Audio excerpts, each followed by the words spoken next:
We're a few weeks into the quarter, and the fourth quarter mastery trackers are ready to show you how you're doing.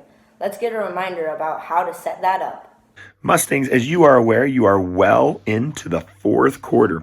And at the start of every new quarter, we always reset and restart our mastery tracker. This is the best place you can go to be able to watch the measurement of your mastery of the standards in each of your subjects.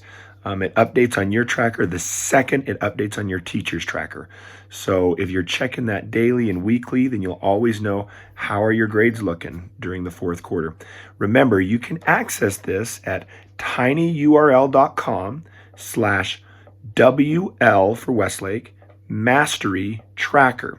Now, you have to go to that link to download a new copy, the fourth quarter copy, because if you're still trying to use the third quarter, it's going to be inaccurate. You've got to make sure you download a new copy at the start of every quarter and then put your information in once again. We're going to walk through it one more time so that you remember what that looks like and how you can see your grades, but I invite you to be checking that every single week, if not daily. On your computer, you'll want to go to any web browser. I like to use Google Chrome, and that's already built into your Chromebooks. From Google Chrome, I can enter in the URL tinyurl.com/WL Mastery Tracker. No spaces, of course, because this is a web address. I type that in and I should get a prompt to make a copy of the student template.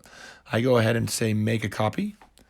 This is also a copy you can bookmark and use throughout the entire fourth quarter.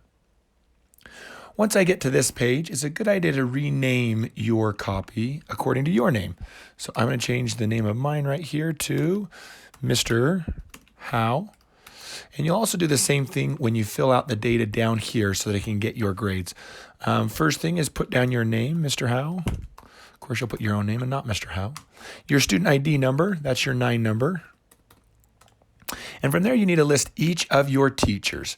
I'm Mrs. Pedersen's class for first period. Right there. In my second period, I have Mrs. Barker's class. And it's a drop down so you can pull each of these up. I'm in Mrs. Sanchez's third period. And in Mrs. Smith's class for fourth period, and Miss Huber's class for fifth period.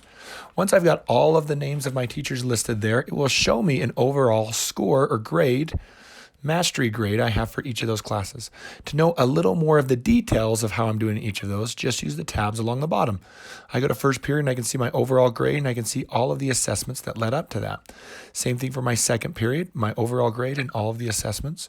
Third period, same thing. Fourth period, same thing. Fifth period, same thing. Now remember, you may not use your third quarter mastery tracker. It will not give you the correct data. You need to re-download from tinyurl.com/WL Mastery Tracker. Fill it out one more time, and you will be up to date on your grades each day and each week throughout fourth quarter. Thank you, Mustangs. Thank you. Watch your grades closely. Fourth quarter is the best time to have the best grades in the year.